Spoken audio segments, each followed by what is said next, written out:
നമ്മളൊരു അപകടം പറ്റിയ ഒരാൾ റോഡിൽ കിടക്കുന്ന ഒരാളുടെ അരികിലേക്ക് നമ്മളാണ് ആദ്യം എത്തുന്നതെങ്കിൽ നമ്മുടെ ഒരു ഫസ്റ്റ് ഇതെന്ന് പറഞ്ഞാൽ ആളുടെ പൊസിഷൻ അനക്കരുത്. ആളുടെ കോൺഷ്യസ്നസ് ലെവൽ നമ്മൾ അസസ് ചെയ്യണം. സിമ്പിളായിട്ട് പേരെന്താണ്? എവിടെയാണ് വീട്? അയാൾ കോഹിയറൻ്റ് ആയിട്ട് ആൻസർ ചെയ്യുന്നുണ്ടോ?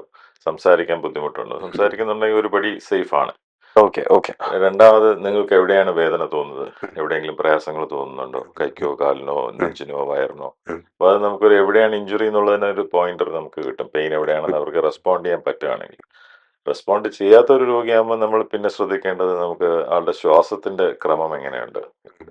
വളരെ നോർമൽ ആയിട്ടുള്ള രീതിയിൽ ശ്വാസം എടുക്കുകയാണോ അതോ കഷ്ടപ്പെട്ട് ശ്വാസതടസ്സം അനുഭവിക്കുന്ന ഒരാളാണോ എന്നുള്ളത്. അതൊരു common cause for death at the site ആണ് ഈ ശ്വാസതടസ്സം എന്ന് പറയുന്നത്. ഓക്കെ ഓക്കെ അപ്പോൾ ശ്വാസതടസ്സമുള്ള പേഷ്യൻസ് ആണെങ്കിൽ അവരുടെ പതുക്കെ നമ്മൾ എയർവേ പൊസിഷൻ ചെയ്യാന്ന് പറയും. താടി പതുക്കെ മുകളിലോട്ട് പോക്കി അവരുടെ എയർവേ ഒന്ന് സ്ട്രെയിറ്റ് ആക്കി കൊടുത്താൽ ചെറിയ എന്തെങ്കിലും ഒബ്സ്ട്രക്ഷൻ ഒക്കെ ഉണ്ടെങ്കിൽ അത് മാറിക്കിട്ടും.